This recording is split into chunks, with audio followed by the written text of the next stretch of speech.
How's it going, everyone? Frankie Cavone here of Mirth Films, and we are here live again, episode 63 of the Kinda Live, Kinda Livin podcast, broadcasted right from Albany, New York. And today's going to be a very special episode, and I can't wait to get right into it. Just a few things. This is a new format of Kinda Live, Kinda Livin, and we hope you enjoy it. And because it's fresh, we might experience technical difficulties, but we're going to do our best not to. And also, we got a lot of great content that we're going to be talking about coming up with Mirth Films. But more importantly, we're here with the one and only Keith Morales. What's up, man? How you doing, dude? How you doing, my man? Great to see you, dude. Right. And it's crazy to say now that at this point we have like 4 or 5 years of history. Amazing, like, yeah. I obviously do a lot of great stuff at Albany events, but what we're really here to talk about is what you've been doing this whole year and focusing your time on, which is No One You Know, NOYK, and NOYK, everything above. And yeah, and I apologize because that's how I perceived it being named. I love it. That's a cool name. I kind of like it. Yeah, and but yeah, so we got a lot of stuff to talk about. But first off, how's your summer been, man? Oh man, pretty awesome. I mean, I saw you a few times this summer, and it's been pretty chill. Nothing too crazy. Been spending time with the wife and a couple of friends, and kind of just getting through and excited, seeing a lot of live shows. And, Absolutely. Listening to a lot of good music and just living. You know. You gotta live, right? If you want to be live. But so yeah, you've been staying busy promoting, and obviously got your downtime.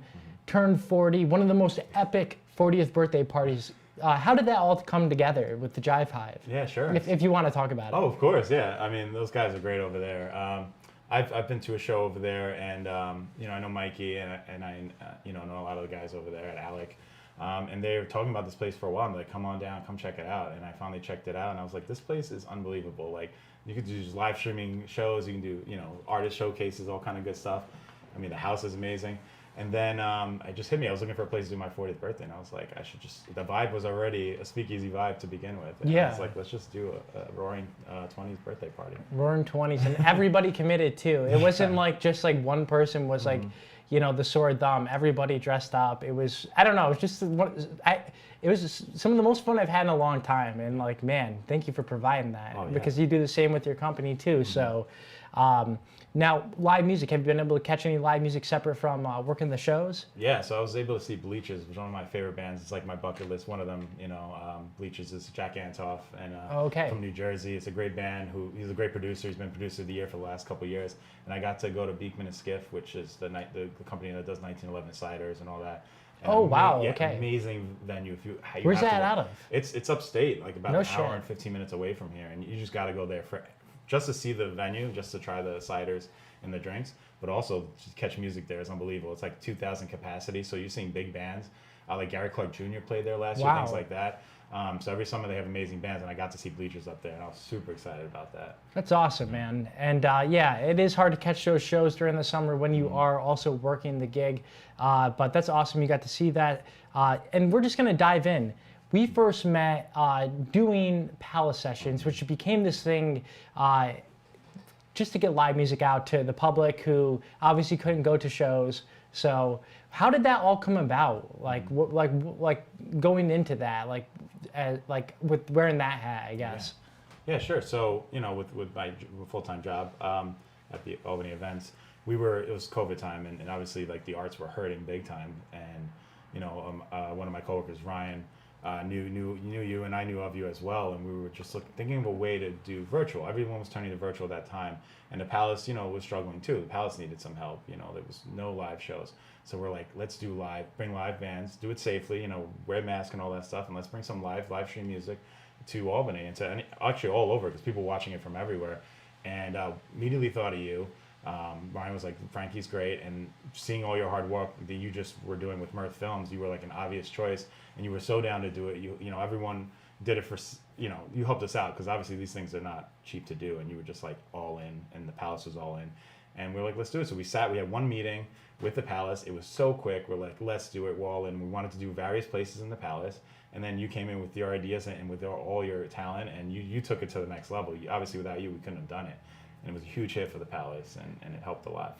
We did it for like 2 years, right? It was almost 2 years. Yeah. I think it stopped with Thomas Ian Nicholas, which for those people who don't know Thomas Ian Nicholas, I didn't know him at first. I didn't know you knew him, but he basically was in Rookie of the Year, American Pie, a great actor and a great musician too, and his covers of Foo Fighters were just like stood out to me, and I think what I loved about that the most was getting together, having a reason to get out of the house, and then just doing what you like to do. Because when you have a wealth of bands in this area, and also, you know, maybe reaching to a higher point, like with when we did the Mo Palace sessions, I still think once we were doing them, you know, outside of the lobby, we were finding places in different parts of the Palace, and even the Palace marquee, and taking chances, you know, and that was so cool, especially providing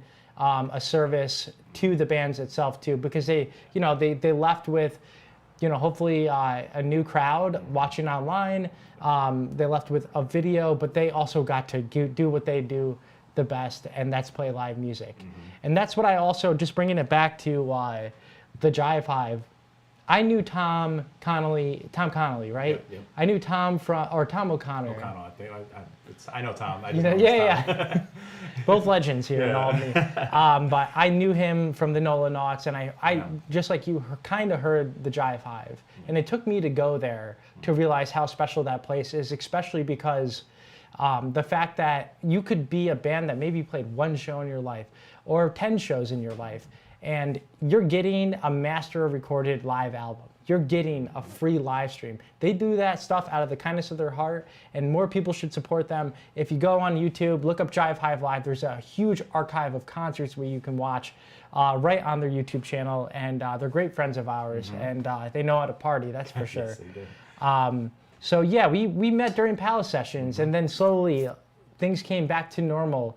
And we've always stayed in touch in between then, and I'm so happy and lucky to call you my friend, because just to have you, especially at during those beginning times, which I want to relate back to knowing you know, is I was kind of going out of my comfort zone, because at the time I was doing stuff with Twiddle, I was doing stuff with more jam bands and stuff in that universe, but once we started really doing things, it was I know who Sidney Worthley is now. Yeah. El Modernist became one of my favorite local bands, among many others.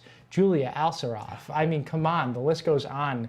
And it's cool to see you still have this great bond with all of them, and then take it to the venues. Now, when you're thinking about knowing you know, or just thinking about doing promotion, because you've had a history of doing it in the past before Albany events, what went through your mind? What was the groundbreaking idea for No One You Know, and what wanted you to just start this journey? Yeah, sure. So I started years ago. I mean, when I was out of college, I went back home, and I started in SUNY Albany doing shows with Park Fest. I don't know if you remember the Park Fest shows. Never heard of it. Yeah, it's just a huge show that the colleges put on every year. So we were having 50 Cent, DMX, people like that performing, and I'm that was when I got the bug for live music. I was whoa, I can do this for a job. So I went back home and I was I got to do this, So I started No One You Know in New York City out of a little bar called Angels and Kings, where lo and behold, Pete Wentz from Fall Out Boy owned it. And it was that music industry bar. Everyone knew to go there. And it was kind of the emo nights before emo nights were a thing, and it just started, so that they never did live music there. And I was let me do some acoustic shows. So I want to do something different. I didn't want to do live full bands. It was obviously cheaper to do. So we did acoustic shows. I mean, we had Panic at a Disco there. We had, Brendan Urie, Gym Class Heroes. All these big bands come and do acoustic sets. And then we just started a scene there. And I was I got to do this more. So that's when No One You Know evolved just out of that. And I should backtrack. Before I did that, I just threw a birthday party with some band friends I knew, and they were you got to do this more often. So that's how it started to begin with. And then from there, I was I need to put a name on it. And after a while, and I think I told you this a long time ago, but after a while of telling my parents, they're who are you going to go see? Who's playing? I kept telling them, No You Know. No One You Know. You don't know. No shit. Yeah, that's how it started. Yeah, I kept saying No One You Know every single time. And then I was that's a cool name. Because the whole idea was some people know them. Just because you don't know them doesn't mean other people don't know them. And that's the whole point of it. You're going to go see these bands, and you're going to know them eventually. That was the vibe where that name came from. So with that being said, did you just, because you said that, when did that idea hit? Was it like before you were starting, or was it like, I gotta bank this name? Yeah.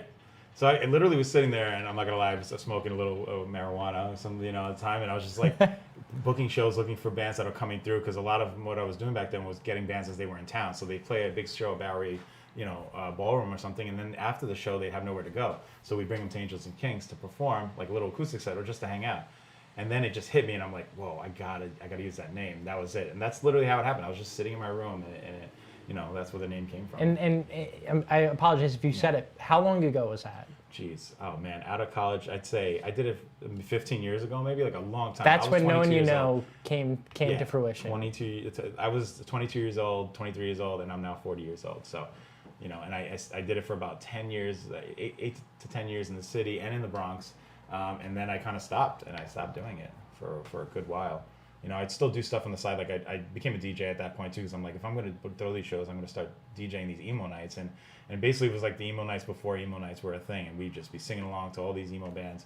And I was like, I got to keep learning how to DJ, continue doing that. And then I started doing weddings and things like that from there. That's crazy, man. Yeah, so that was it. And then basically what happened was, the Albany events thing is my full-time job. So that's, completely separate from this, but I had a lot of downtime at home, and I'm like, what do I do now? After the pandemic is kind of what kicked off. I'm like, life is short. I love certain music that I'm not going to be able to do at work. So I'm like, I love Taylor Swift. I love emo music, and that's not a thing that we really do around Albany. So I just decided, and talking to friends, like there were some friends that were like, you got to do this again, bring it back. And basically what we did was we decided we're going to do this collective of a bunch of talented people who don't want to be even named or known, and they're all part of it. It's not just me. It's a bunch of people that are part of it, and they're like, let's do music. Let's do it for the people. Let's do it without any recognition. And that's kind of how that happened back in Albany. It was just like, with extra time, let's just do something fun, a little sing-along party. It started off with like an idea of doing an emo night or something like that. And then we just kept talking, and that's kind of how I met Sydney. Through Julia. So I know Julia for a while. She used to volunteer at events, and she was a great person. One of the nicest people I've ever met. Super talented. People don't even realize her voice is like one of the best voices like in Albany. And it's like, you should meet my friend Sydney. She's a big Taylor Swift fan. And I'm like, yeah, well, definitely. I'd love to. And one day we met her. The first time I met Sydney was on that boat party. No way. Officially Okay. met her, yeah. And then even before that, when I started my job, I saw a poster of Sydney, and it was like when she was like 15, 16 years old, and she was in the office, and I'm like, who is this person? I looked into her, and I was like, she's talented. Hopefully one day we'll work together. And then it all circled back to Julia and me introducing her, and the first thing she said is, you're a Taylor Swift fan. I'm like, you're a Taylor Swift fan. And then immediately from there we became friends. And now me, Julia, and Sydney are actually really good friends. We hang out, we do karaoke, we'll hang out, we know each other's parents, things like that. And we're That's crazy. from there, that's how that has started. And then Sydney was constantly like, let's do a party. And I was doing the same thing. I was like, let's do a Taylor party. Like, it was literally just going to be DJing. And then we're like, let's get crazy. I'm like, why don't you, like, she knew all the Taylor songs already. So it's like. Really? Yeah. Okay, so she was Taylor prepped. fan. It was almost like this was bound to happen. Yeah, she's a huge Taylor fan. And like, she's like, I can't do it. It's like, maybe let's do it. And then we just were bouncing back and forth for about 2 years talking about this. And then finally we're just like, let's do it. What's the point not? Like, why not? And then, she got the band to learn it. Kudos to the band, because she knows the song. That doesn't mean the band knows the song. And they all learned the songs. And as you saw in person, right, they gave it justice. And the people loved it. And that's how we kicked off those Taylor parties. And that started No One You Know again, basically. And what was the first show? Yeah.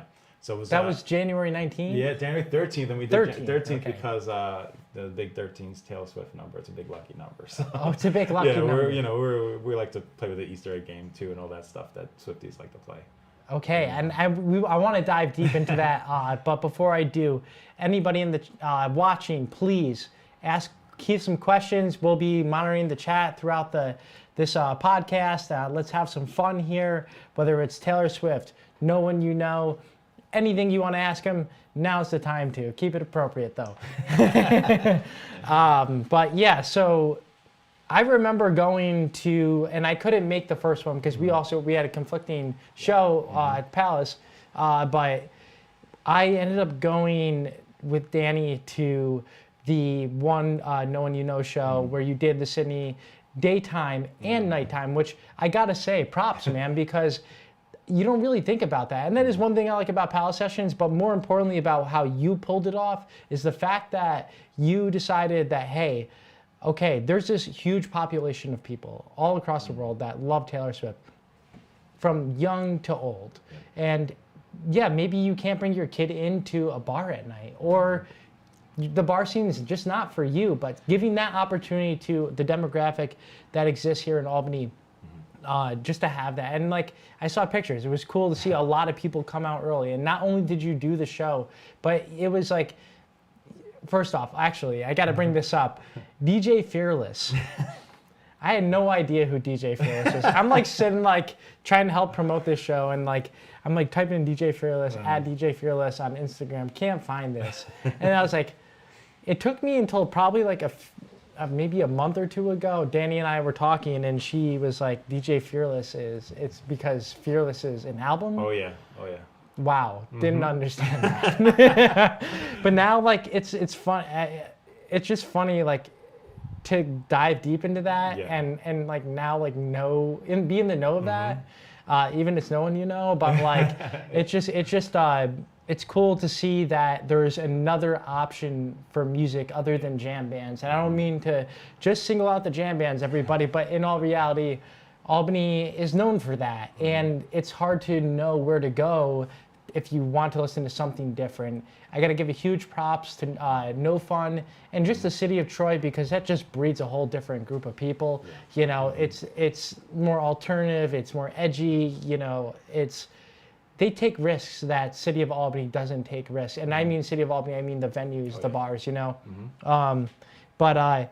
Yeah, so it's just nice to see something different. So with no one you know, like, what is your goal? What do you hope to achieve with doing this and promoting local music? Yeah, that you said it, promoting local music, but also just having fun.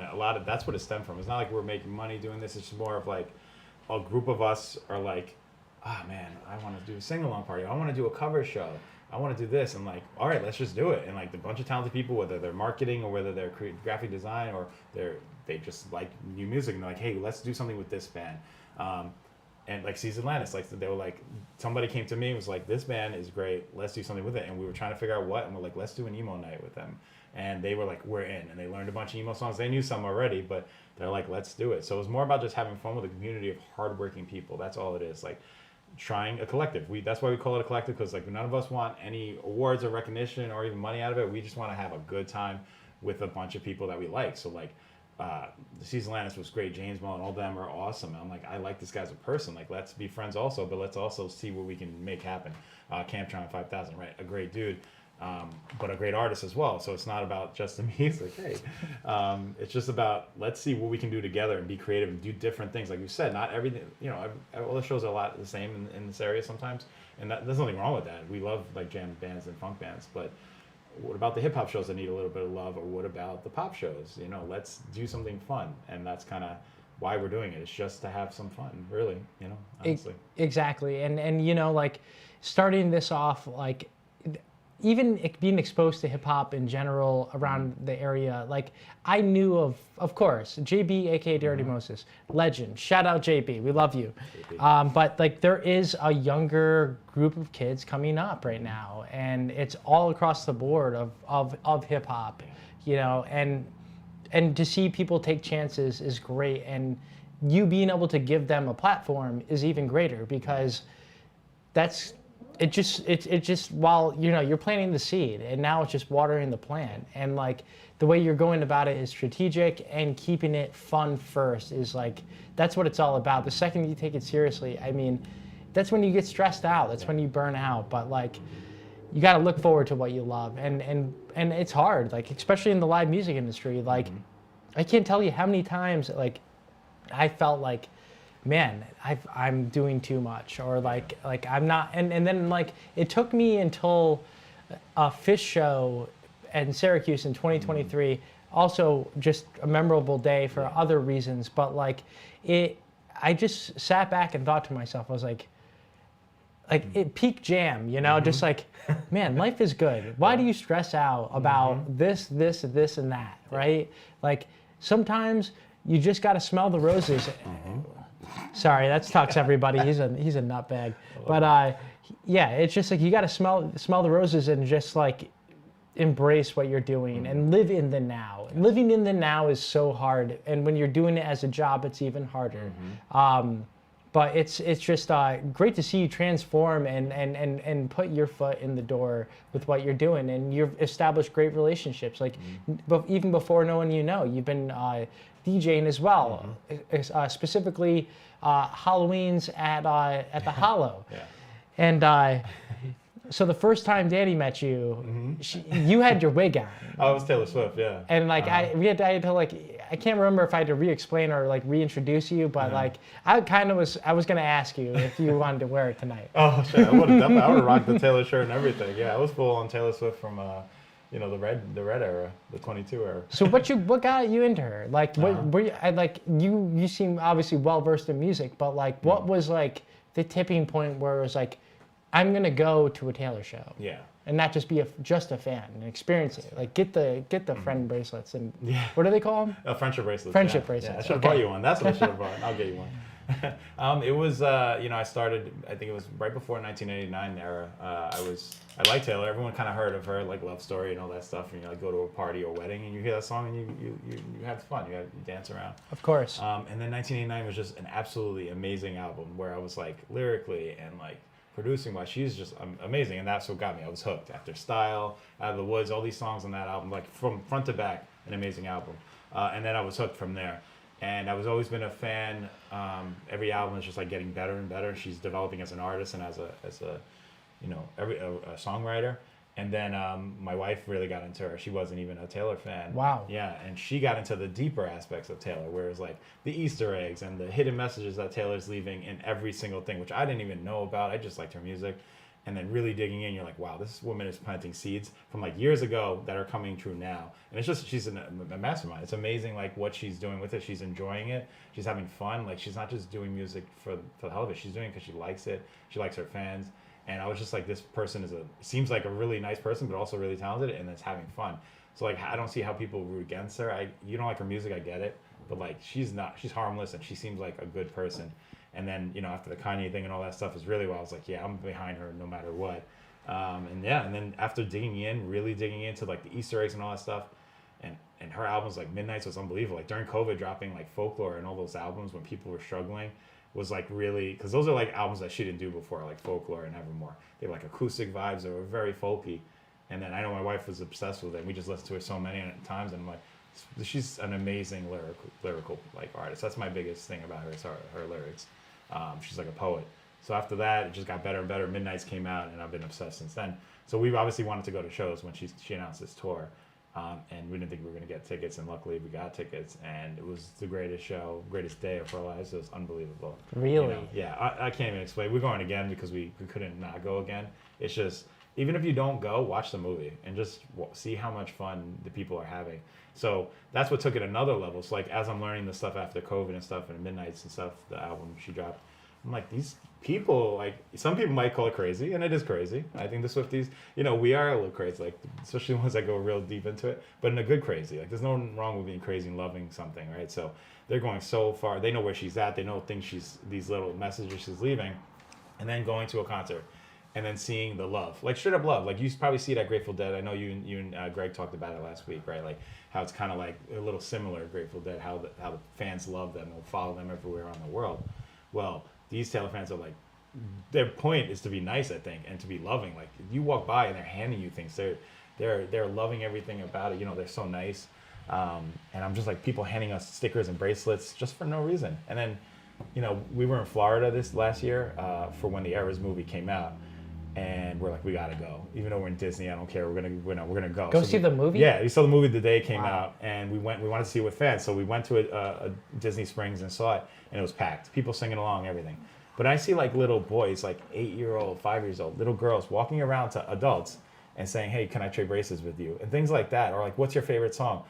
You don't see that. You're not going to see that in the street. You're not going to see that elsewhere. So like the love that like you see the parents bringing them to these shows too, and like letting them do their thing, giving these kids confidence to talk to people. Like, I'm 5 years old, 7 years old, I'm never walking up to anybody, let alone an adult sitting in a movie theater.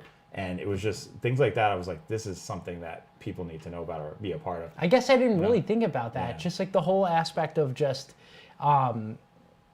the impact of social communication because of one person. Yeah. It's crazy to me. I think it's similar to emo music, which I was always like big into when I was growing up, because emo was always the misfits, or like punk rock. It was always like, you know, the rejected people that weren't cool, right, supposedly, or whatever. But we had this scene where we were, whatever, I think we're cool as hell, to you know, and that's a scene that people cared about. So in there, like, these people were struggling with mental health, or struggling with some kind of things, and they're letting it out in the music scene with watching these shows, Fall Out Boy or Panic at the Disco, any of these bands, right? And then it's the same, very similar. That's why a lot of people call them Swemos, which is like Swifty emos. No way. I never. Swemo is a term. Yeah, okay. Absolutely. Because it's just so, like, you're screaming, letting all your emotions and your sadness, your happiness out, and, you know, just living in the moment and being there and like living the music. And that's like, those two things were so similar. I was like, it's an easy transition for me to go from emo music to Taylor Swift. So I just see the same vibes there, you know. Absolutely. I didn't realize that was even possible with pop music, because when you think of pop music, at least from an outsider's perspective, it's what's next, what's contemporary, will you last?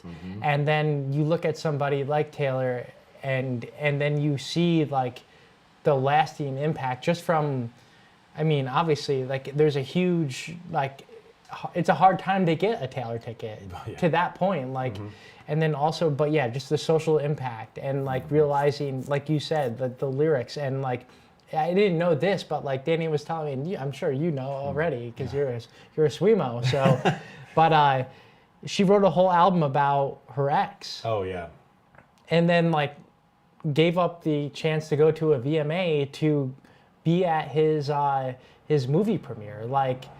Wow. I did not know that. Actually, like, I might not know that either. But like that just like, I don't know. Like, I always perceive Taylor Swift as just like, this is pretty being enlightened. But like, I've always perceived her as just, you know, another pop artist, somebody who went country to pop, but then also has like kind of like not only set like a path of like how to follow, but like even supporting other artists. I know she's been openly supportive of Sabrina Carpenter. I can't believe I'm even saying this. I know. Shit, dude. I'm impressed, Frankie.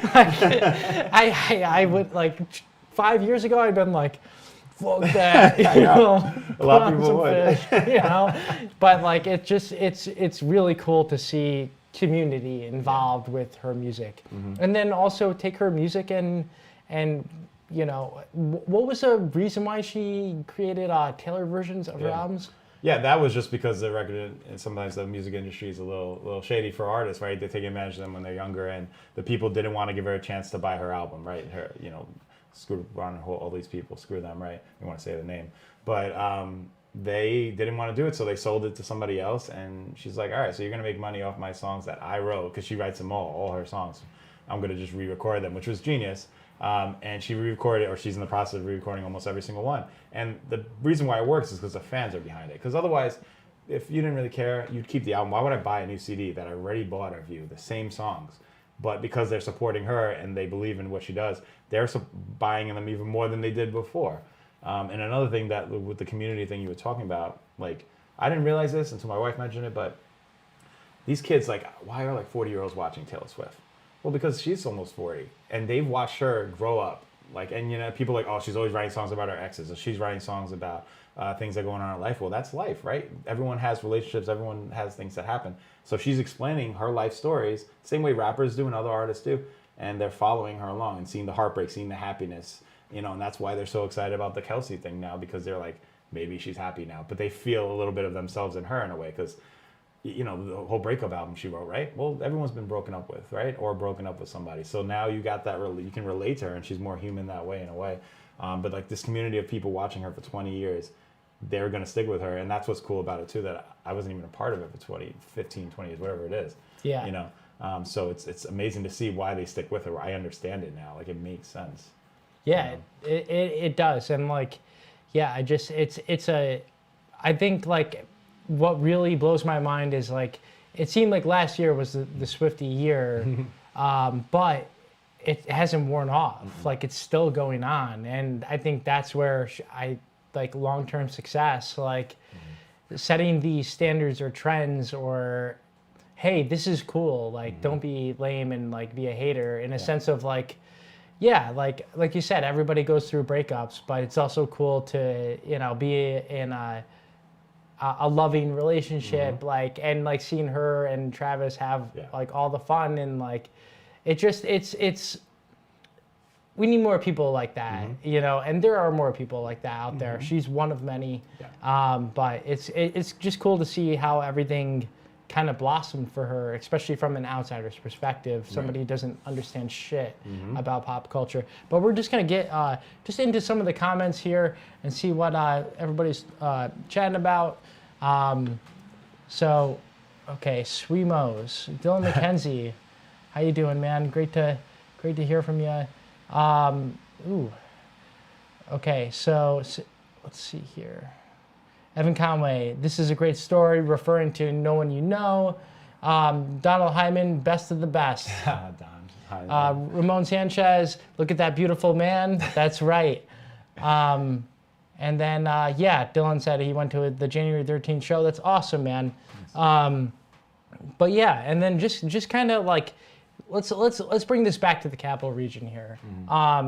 Who are some of your favorite Capital Region musicians or bands that you've been seeing or listening to, and then also like who are some bands that you would love to promote? Yeah, I mean, right off obviously everyone knows I love Sydney and Julia, and that's an easy one. But like Katie Gallagher is unbelievable, and I'll talk about a couple of the artists and why I like them all, like Side B or like Camtron, JB obviously. I love JB just because he's all these artists are super nice people. Like you can sit in a room, talk to them, or just be friends with them. You can see that.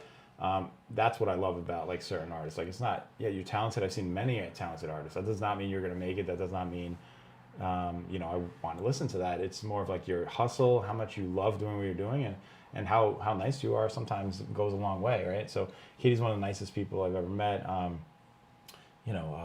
just saw I saw them at your Mirth Films anniversary. I'm missing Glass Pony. Glass Pony, unbelievable band, right? So, and that was the first time I got to see them live, because like even if I booked them in the past, I've never get to see them, and I got to see them. And Glass Pony is awesome. Like so stuff like that. There's a lot of artists out there. Solely Had is an artist that a lot of people don't even know about. There was like a hip hop / like pop indie, whatever you want to call him, and he's all over the world now, or all over the United States touring, and he's a great artist that I would really like watch like him kind of pop out. That was nice. So there's just so many artists out there, and I'm forgetting a ton because now my brain's all over the place. Absolutely. But I mean, geez, the Capital Region is thriving with not only just jam bands, but like a lot of talented music out there.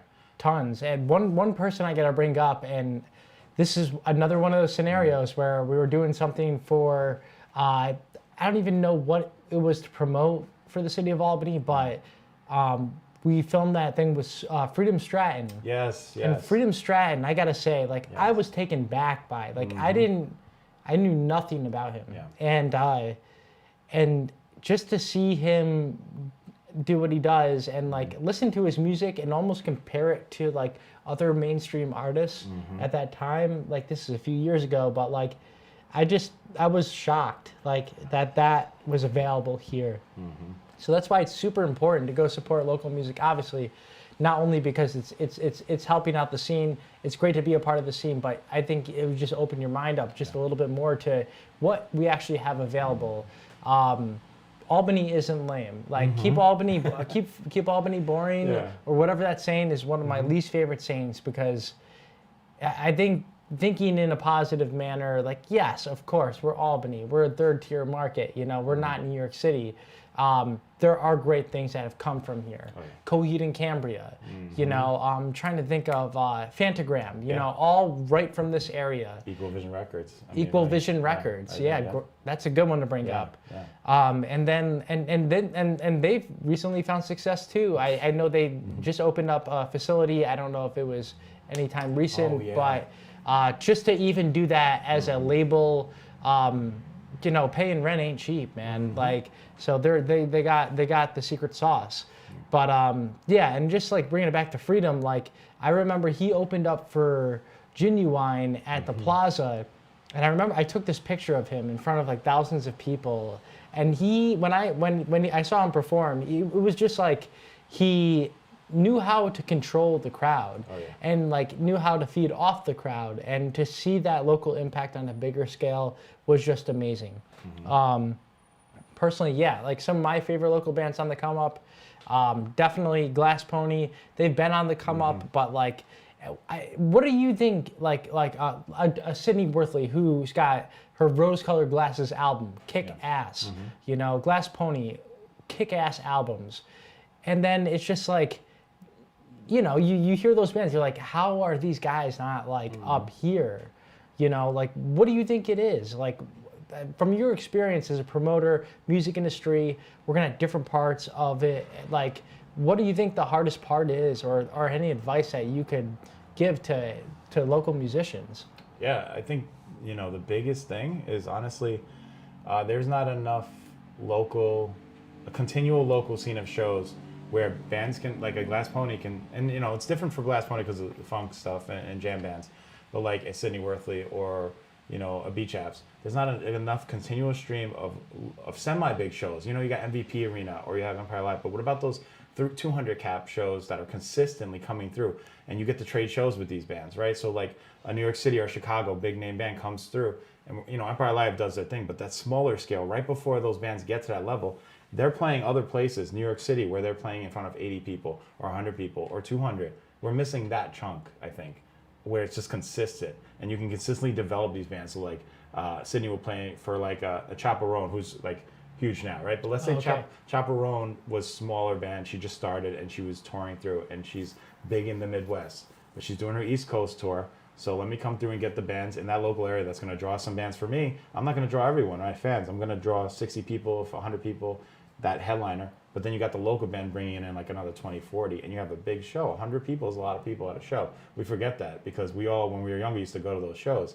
But now we're all going to like 1,000 cap, 500 cap, right? Those intimate shows are where you really love a band, fall in love with a band, and you get to see consistently talented shows, like people coming early for shows because they want to see the local band. Like Fall Out Boy wasn't a major band right away. They jumped on so many tours, and when people were in Chicago, they jumped on their tour, right? So we're missing that medium-sized shows consistently that fans can build and then share shows, and maybe promoters too, because we don't have a lot of people thinking of like promoting outside shows, but you need to be able to trade shows. So like if you're pulling 100 people in Albany, now you can go to Florida and play for that big name band in Florida show, and now you got another 100 people there. So you're constantly developing this, but Albany isn't one of those stops right now for a lot of different music besides the jam band scene. You know? And it's crazy to see because there is other scenes thriving, just, I mean, I could go down the list, but like, it's like almost like at 5 o'clock, the world stops sometimes here in Albany. And like, what do you think it is what do you think is holding us back from going to that next step, bringing back that down, you know, that like nightlife, you know, like what do you think is hindering people? Well, I guess I can speak on the music part, you know, because there's, well, let's see.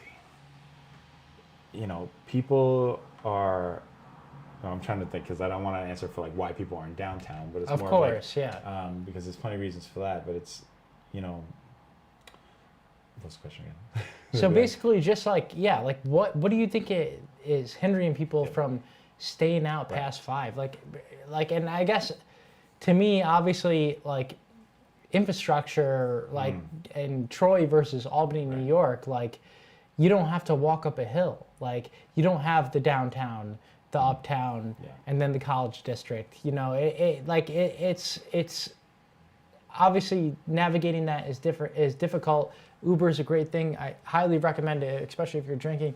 Not to sidesway here, but yeah, I really don't even know the answer, because to me it's just like, I think you got to learn as a human being to be vulnerable, and that's more of just a bigger thing in the grand scheme of things. With the Capital District being so diverse in different neighborhoods and suburban neighborhoods, it's like, it's okay to feel uncomfortable sometimes, you know? Like, I think some of the best experiences I've ever had in my life were the most uncomfortable. And I say that because, and I highly recommend, well, no, I don't.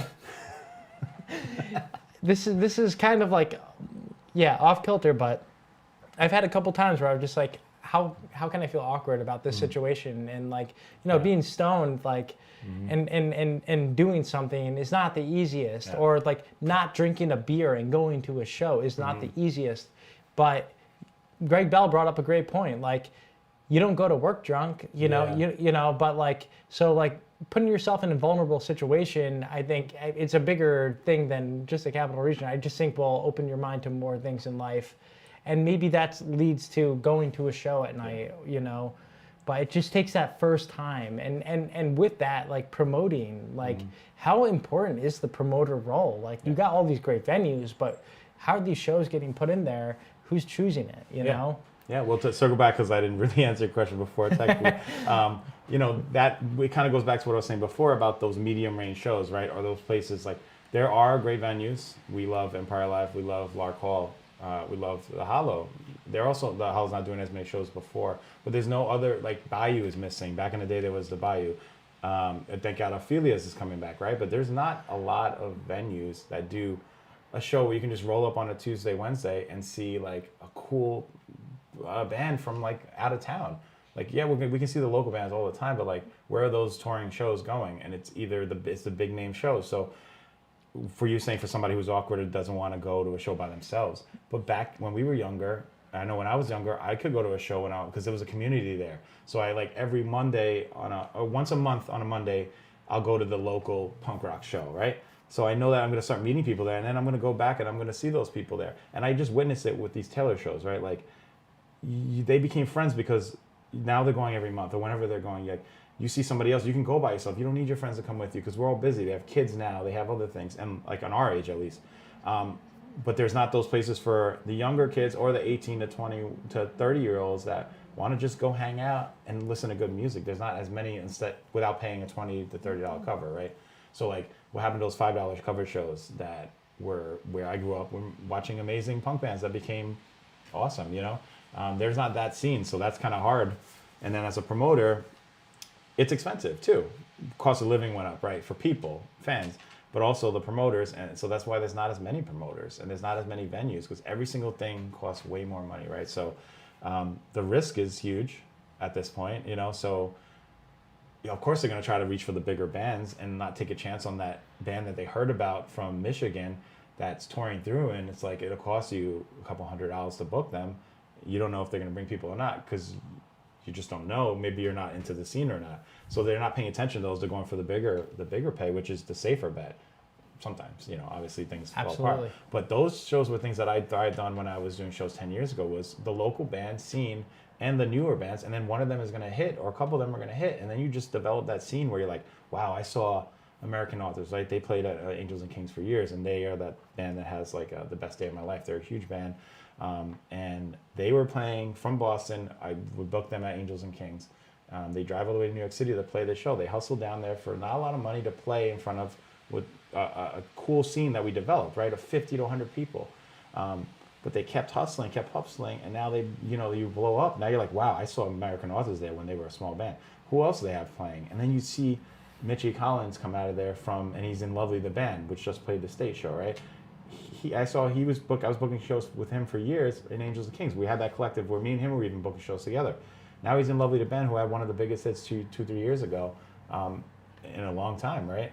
So now you're getting the idea that this brand of like this venue, whether those Angels and Kings or let's say Ophelia's, they're constantly putting out music that like I might see the next big name. So and not only that, the bands that are playing are talented no matter what. So even if they don't blow up, it's not a big deal because you're just seeing consistently solid music for cheap, for like affordable costs. They're not taking those chances now because the venue rate costs, and then touring in general costs more for these bands. So maybe they're not. You got to pay a little more to get them down here, as opposed to paying them like bands used to pay for $100 back in the day just to tour through, and each state they get $100 or $50, but they'd be fine because they'll make the merch sales because you built a scene there and they made their money at the show itself or at the door. But that's a big risk now, and I don't think people are taking those chances as promoters or as venues now. So yeah, and I mean there's a lot of factors with that, with so much overhead cost, with people not coming out like they were pre-COVID. It's a different world, and And just to lighten things up here, we got Josh Casano. He had a question here. What is your defining music moment in your life? The one that stands out the most among the rest when you realize music was your life? Wow, that's a cool question. I think there's a couple. I think there's layers to it. When I was working for SUNY Albany in Park Fest, and like we're planning, like this first time I was a freshman, and I'm like part of this committee that's planning these big events. And this year we were planning 50 Cent, no, it was DMX, I think, and it was Elephant Man, and all these big name bands at the time. And you don't see it. You're just booking it. You're working. You're like, you're the marketer. You're doing this. So I'm doing my job. We get to the festival, first day. Part of it was Red Bull had somebody jumping out of a plane and jumping onto Altamont Fairgrounds. No way. Yeah, and that was part of the plan. And we're planning this, but on paper it sounds like we can do this. It's not a big deal. When you get there, you're like, yeah, could go wrong really, really badly. And then I saw it happen, and I'm like, this is the coolest thing ever. Like the reactions of people, how excited they get from thanking you as a staff member, because I was nobody. I was a freshman just helping, and they're like thanking you. Wow, that was so cool. Or seeing people like basically have the best day of their life. So that day I was like, I want to do this. Like, and then seeing like next year, I don't. The years are all jumbled to me because I've done so many shows. But like DMX going up there and praying on us and crying, and seeing people in the crowd crying with him, and I'm like, you wouldn't expect at the time when DMX was huge, when Rough Riders was out and all this stuff, him crying, and then the fans crying out there, and they're crying, and I'm like, all right, music is like live music is something else. It's an experience, and it should be an experience. And that's when I was like, that's cool. And then the other layers of like having like Panic at a Disco, like Brendan Urie performed a little acoustic show, Pete Wentz watching, and Mark Hoppus was in the crowd. And I'm like, this doesn't normally happen. Like, this is cool, like to have, and then they go up and they like jam out. Like they'll come and like sing together. And then seeing people's reactions. And it's always circles down to the fans there, because like for me, it's cool. Like I've met a lot of bands and that's cool. And it's meeting people, but seeing the other people's reactions, and people constantly telling me things like this is back in the day, like 10 years ago, like you saved my life, like just building the scene or things like that, which I literally, people told me that, and I'm like, that's unbelievable. It was like, I'm an artist and I got a place to play. I got a place to hang out, and like that's things like that. Hearing that was kind of each level was, and it keeps going. I can go for years on that question, but like witnessing those kind of things is what kind of got me the music moments. Absolutely. Like, this is cool, and this is for me. I feel that. I honestly couldn't say like what it was for me, like that I just kind of fell in love with.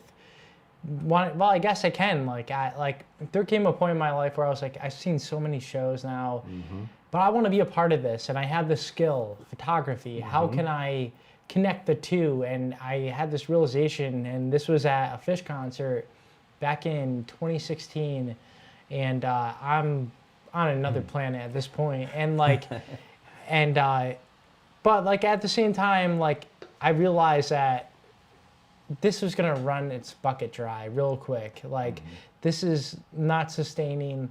While this is fun, I do want to do my due diligence and be part of this. And luckily, with connections that was possible. But I think realizing that there's more to just having a good time at a show and being irresponsible. Like I just like I could still do that, but I could be a part of this. Yeah.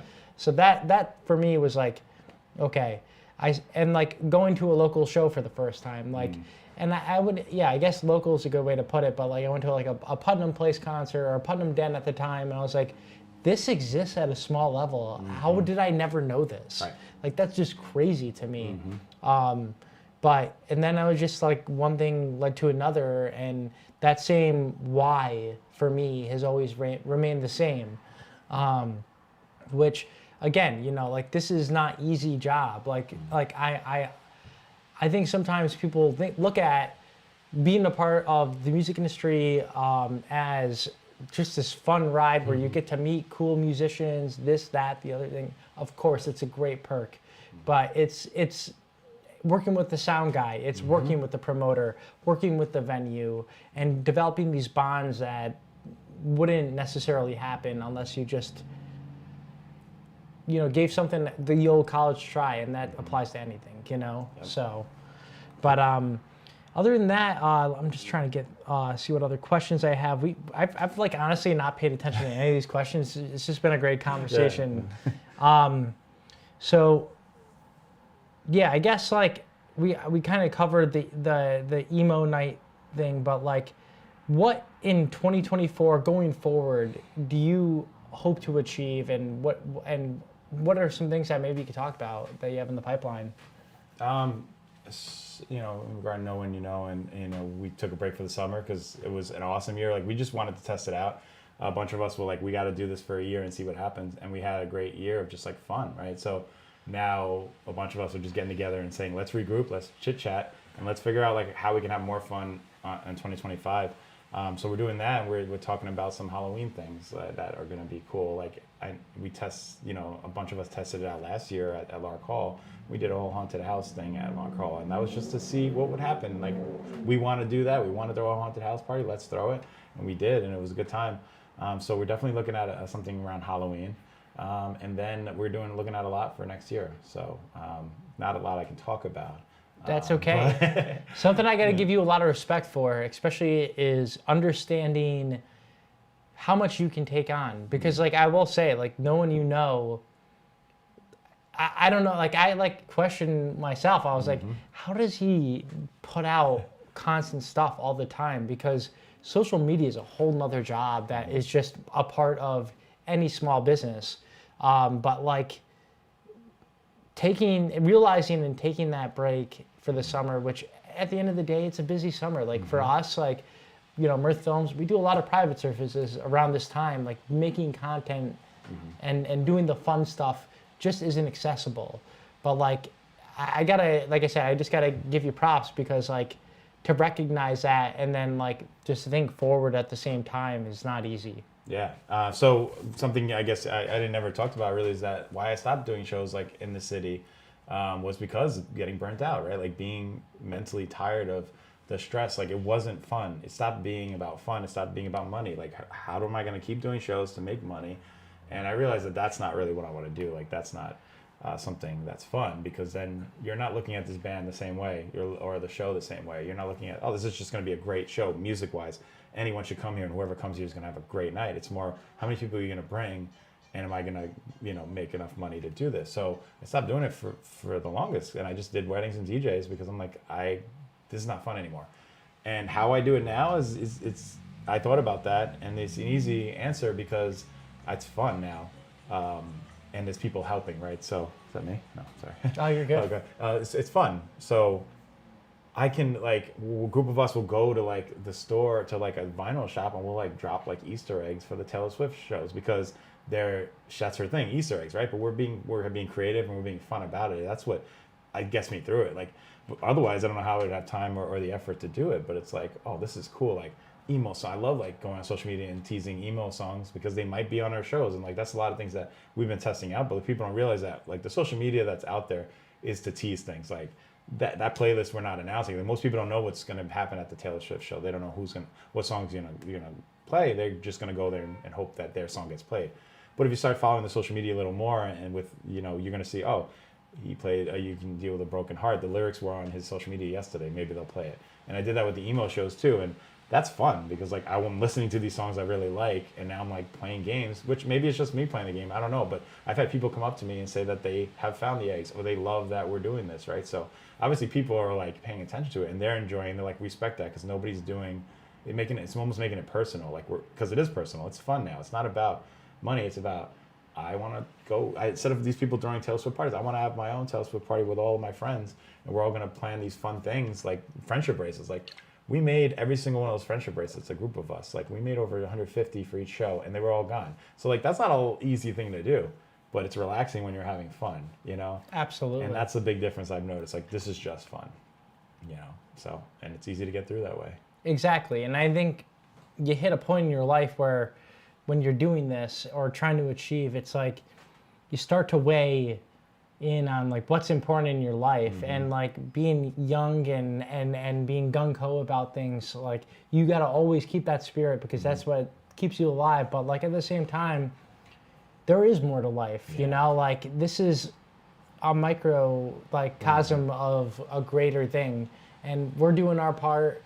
You know, the fans are doing their part of coming to the shows, but then it's like, you know, you got to think about, again, what's important. And like, and for me, like, that was really hard. Like, I like during my burnout times, which are unavoidable sometimes, it's just like you gotta look for an out sometimes and like have it something different as a hobby or something to look forward to, because if you don't, then it's like it just takes over your life and you don't want to hate the thing that made you, you know, like and that's where it's just, I don't know, like it's realizing what you can do, what's capable, and then thinking less is more. Like that's what I've kind of come to realize. Or like you said, keeping it fun. For me, keeping it fun is doing Reuben Raiders. Like Reuben Raiders, I know that serves me like a lot. I love Reubens, and but when I have to spend, you know, like the Greg Bell documentary, you know, 3 years of my life, you know, like stressing, like, is this going to represent this guy who I really respect in the greatest fashion, and like letting that take your mind over, or going month to month doing palace sessions, or even just like trying to be a good leader for Mirth Films and making sure everybody's taken care of, making sure we have content rolling, like it those little things are the wins to me, you know. And I think people can recognize when you're not having fun. It's apparent, you know, and I don't ever want to be that guy that is at a show and is stressed out, can't talk to somebody that I knew from concerts because I'm so overwhelmed by what I chose to do in my life, you know. Yeah. But it's easier said than done for sure. But going into other things, something we like to talk about here, we got a Melissa Falkerson. You know Melissa Falkerson? Yeah, she says, you're doing a great job. Shout out, Melissa. It's my sister-in-law. Oh, it's your sister-in-law. Okay. Well, welcome, fam. Something I like to talk about towards the end of these podcasts is what you've been consuming. Maybe we can open some minds here. But what have you been watching, listening? If you play video games, what have you been playing? Like, what have you been consuming away from just for leisure, you know? Yeah, away from all the friendship bracelets and all that stuff. I'm obsessed with Chapel Row now. Like that's I know everyone's saying that now, but she truly is like super talented. And if you haven't checked it out, Frankie, you should definitely check her out. Chapel Row. Chapel Row. Name is spelled crazy. It's like Chappelle or something, but I'll send it to you. And everyone in the group chat, definitely check her out because she's got like amazing songs, and people, she struggled for years doing music, and all of a sudden she finally hit. She got dropped from her label, signed again. Delays between that, and then all of a sudden she blew up because she had an amazing album. So check her out. Obviously listening to Taylor. The Post Malone album is actually pretty cool. It's a country album, and that's something I've been touching upon. I never really listened to country before, but like now all of a sudden some of my favorite artists are doing country, and I know a lot of people hate on that. I think it's cool to hear Post Malone do country, or even Machine Gun Kelly, who I actually like, and people are like, oh, he doesn't need Beyonce. To do this. Yeah, exactly. That album's awesome. People hated on it, and I listened to it. And I actually, to be honest, didn't really listen to Beyonce before. I respect her as an artist. She was awesome. And the country thing, I was like, I'm going to listen to this. And now I'm a huge Beyonce fan because of that. Like, that album was great. So I think stuff like that, like just, it's pushing music and boundaries that it should be, because who wants to see the same thing over and over again all the time? Absolutely. Recycle pop music and stuff. Like, I'm a big fan of pop music, but I also like to see something different, you know? Definitely. And that's kind of, so I was listening to that. I don't get a lot of time to play video games, but I'm a big Madden or MLB The Show guy when I do play PlayStation. And I'm obsessed with true crime. My wife always watching true crime nonstop, which is... That's great, yeah. I mean, what's better than, watching a murder case on Forensic Files before you go to bed? That's what I do, literally, right in bed. Put you right away. I guess. Wake up with screaming in the middle of the night. It's crazy. It's crazy. Yeah. I gotta say, like, talking about country music, just from a jam band fan's perspective, seeing Billy Strings thrive and now have a song on Post Malone's album is just crazy to me. Right. And it's cool to see people kind of transcend into another form of themselves. And this is not anything new. David Bowie did the same thing, like, and then you listen to, I'm just gonna bring it back to Beyonce, but Bodyguard, like that song, and what's the song she talks about dive bars in? Texas Hold'em, right? Oh, that, yeah. So, but like, I like talk about it with Danny sometimes. I'm just like, I could listen to Bodyguard. I could hear that on like 102.7 like that's like kind of like crosses alternative rock, Yes. which is even cool to me. Yeah. And somebody who's crazy in love like she was in 2004 or her Destiny Child's days, from that to now, like that is mind blowing to me. And there's nothing but respect for that. If you can break out of your shell and find success, it's in you the whole time, you know. But just some of the things I got to plug. I've been watching, listening. Today I listened to King Gizzard and the Lizard Wizard's new album, which if you don't listen to that band, I highly recommend it because they're basically a different genre of music every time they release a new album. I got introduced to them from they have this, I don't know if it's an album but like they have this one song, Gila Monster. It's like this heavy metal song, but then you go and you listen back, they have a song called Hate Dancing that's like poppy, swingy, and what they just recently released, it's called Flight B741. I've been listening to it literally all day. It's the only album I've been listening to. It's like roots rock and roll with some like alternative elements, and I don't know. It takes listening to something before, like I used to be very, very good at judging something, and especially like bringing it back, Mac Miller. I was a hater in like 2010, 2009. Thank God datpiff.com existed because, he was putting out like some of these great, I don't even know if you would call them demos or like EPs. Mixtapes. Just some of this great stuff. And then like and slowly over time I kind of opened my mind, and now, dating Danny, like I gotta give a huge props to her because, like, dude, like I talked to you about Sabrina Carpenter today. I talked to you about Taylor Swift. How do I forget Taylor Swift? But like, and being in the know, like, it's okay to listen to different things. You don't only have to listen to what you're comfortable with. So, Oasis. I never really cared for Oasis. Of course, Champagne Supernova, In the Sky, whatever. But like, they have such a good, deep repertoire of music. That's something I've been listening to. New stuff or the new Oasis? Or just like old? Yeah, definitely. Maybe is one of the albums I've been listening to lately.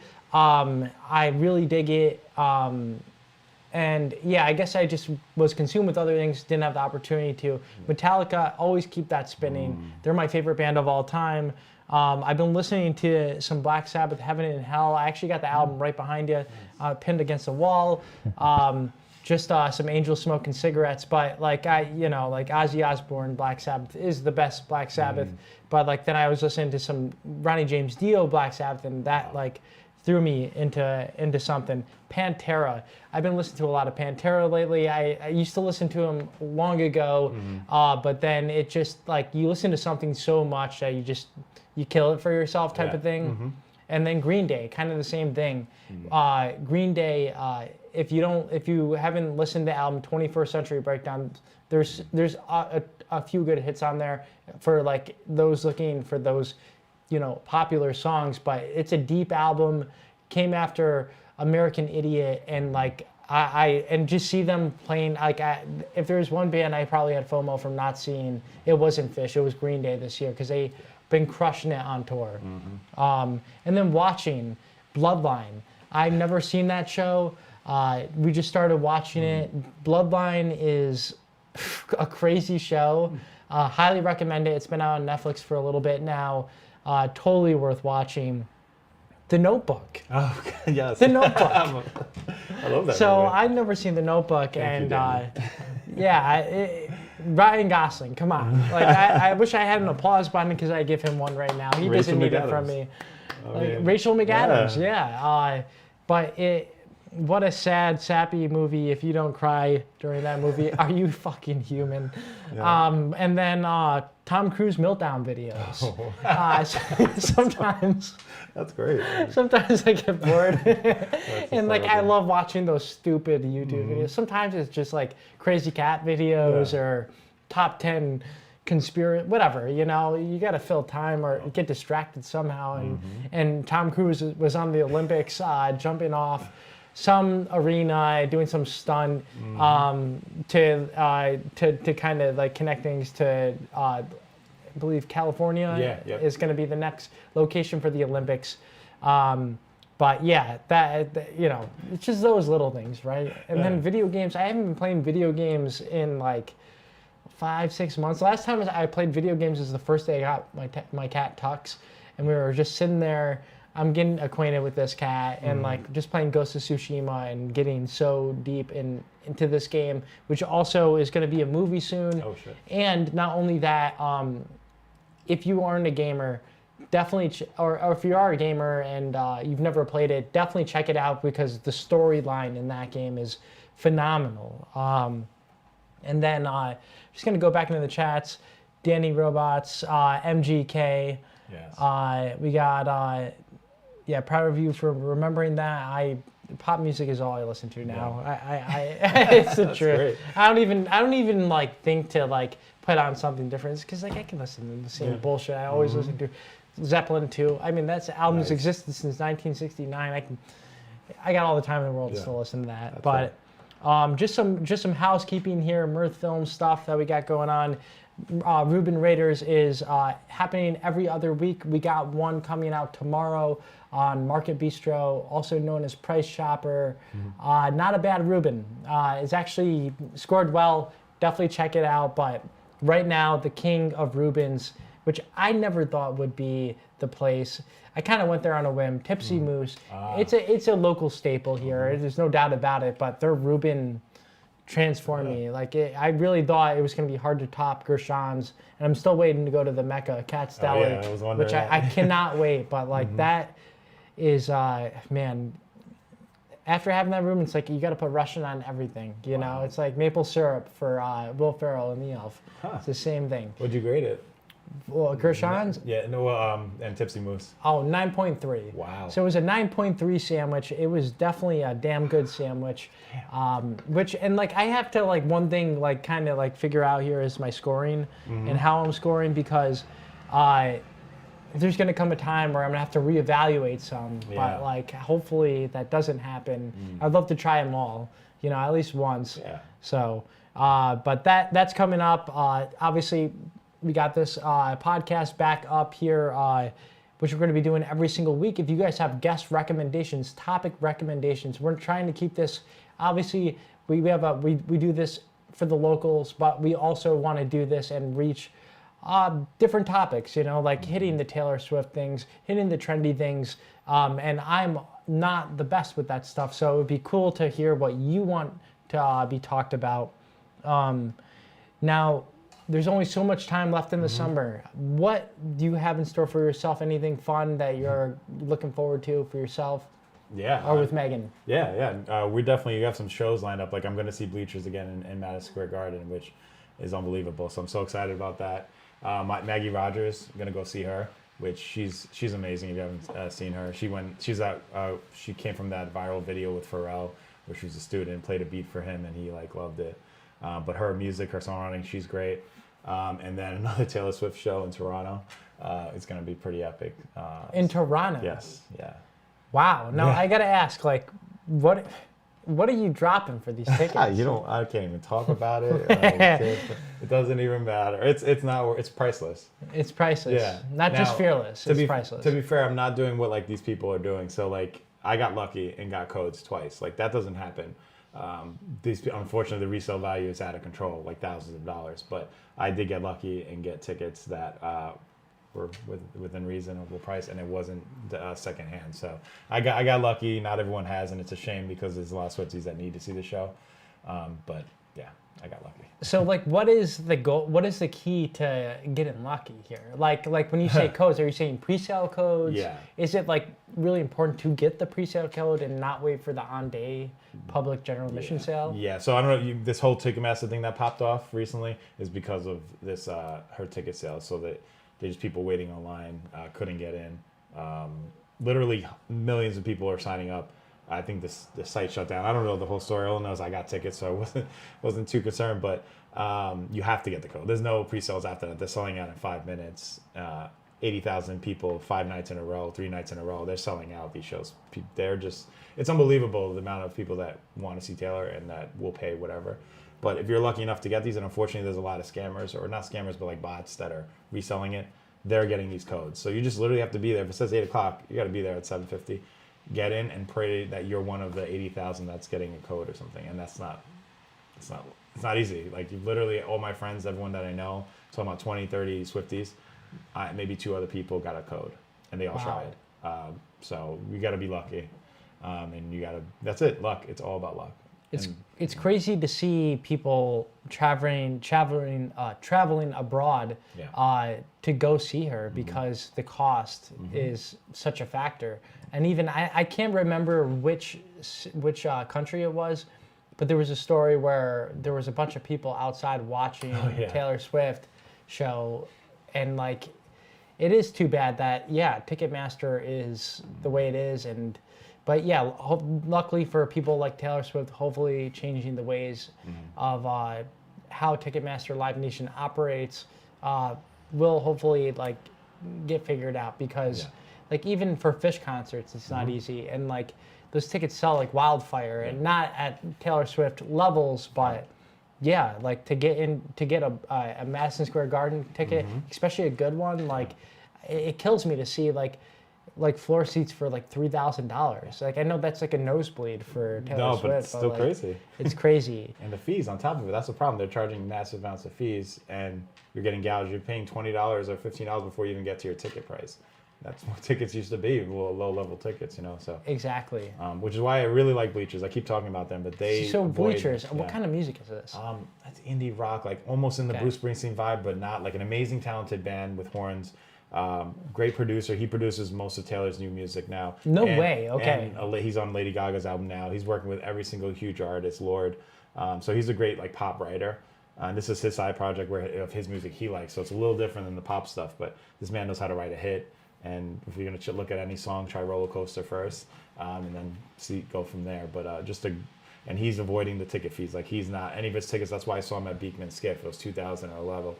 You know, he somehow fought the tickets for Madison Square Garden, things like that. Like, he does not want to feed into this bullshit. Which, not that Taylor does either. She just can't. Nobody else can handle the amount of tickets that she sells besides Ticketmaster right now, and that's why they're in court, because they need to stop taking advantage of people, you know. Absolutely. And I gotta check this band out, Bleachers, because I mean, from going to playing 2,000 to whatever 27,000 at MSG, that's pretty special.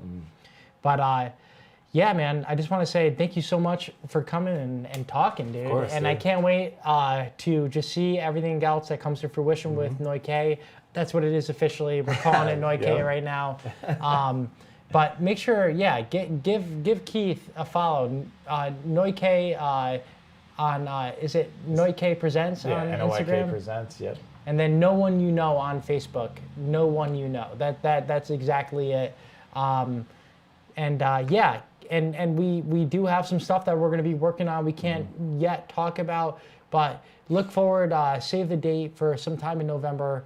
You'll be seeing some cool stuff, and then maybe we might trick or treat as well, right? Maybe. I mean, that would be nice to hang out on Halloween and maybe do some fun. Absolutely. Can I say one thing? Yeah. This man, Frankie in Mirth Films, is one of the hardest working, or is the hardest working person that I know. Like, I don't know if I'm talking to this camera or this one, but please follow him and support this guy. I'm not even just saying this because you're a great dude and a good friend, but like, the reason I even like mess with you, like, to begin with, is because you work so hard.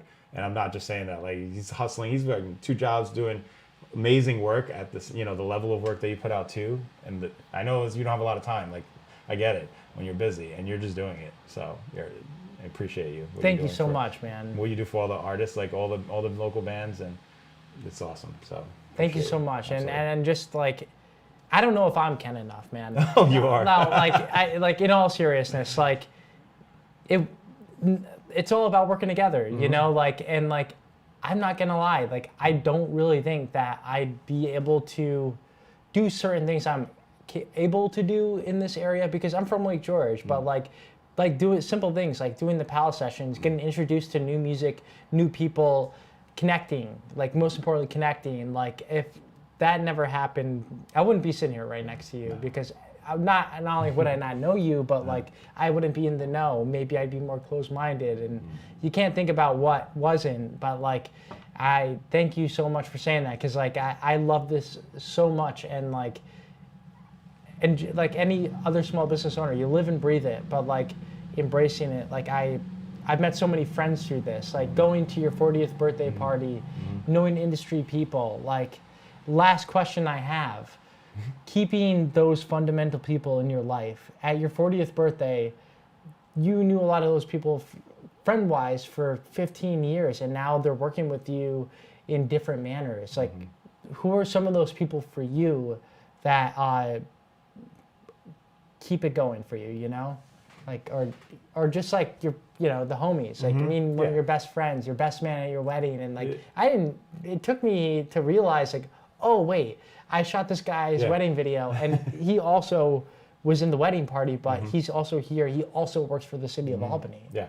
Yeah, I only like surround myself with people that are good people. That's it, whether they're friends or not. And one thing I think is important, and you kind of touched on it, is separating the what you have to do with what you want to do. Like, work is one thing, and even half my friends, I don't even talk to them. People at that party, don't even talk to them about work or have any clue what I'm doing at work. It's more like, we are good people, so we're going to talk about other things, or we're going to just be friends, you know, and we're going to enjoy the moment, right? And I've known my friends, a lot of those people there for years, 20, 30 years.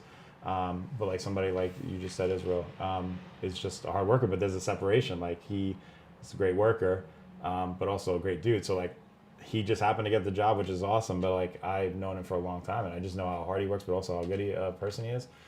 So it's, if you surround yourself with good people, which I see you are doing that, it's really easy to do. And as long as they respect your boundaries, like, I don't bring work into whatever I do on the side or in life. Like, I kind of, work is work, and I appreciate all that stuff. But I try to just have a life too. And whether it's doing shows or sitting at home and watching, like, The Bear, which I didn't mention The Bear, that's a great show. The Bear, okay. Yeah, it's just about living life and like having boundaries. So like, as long as you have people that respect your boundaries, then it's easy, you know. And like, people in the industry, people like you and Cam, like that. Cam is awesome. Like, that's a good dude that I just met, and his wife, they're awesome, and they're just cool people. So like, if you just surround yourself with good people, life is a lot easier.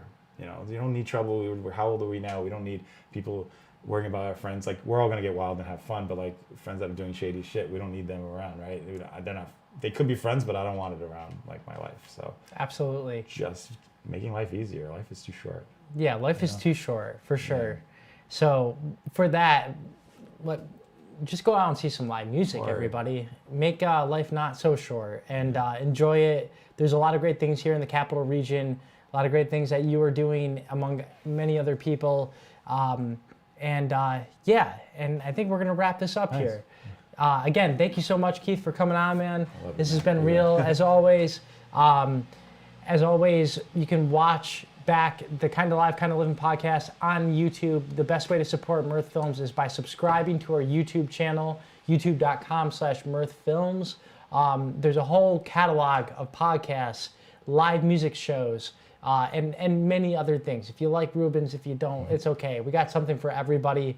And as always, thank you so much for tuning in. We'll be back next week, and we'll be announcing who the next guest is next week. My name is Frankie Cavone of Mirth Films, and thank you so much for watching episode 63 of the Kinda Live, Kinda Livin podcast. Have a great day.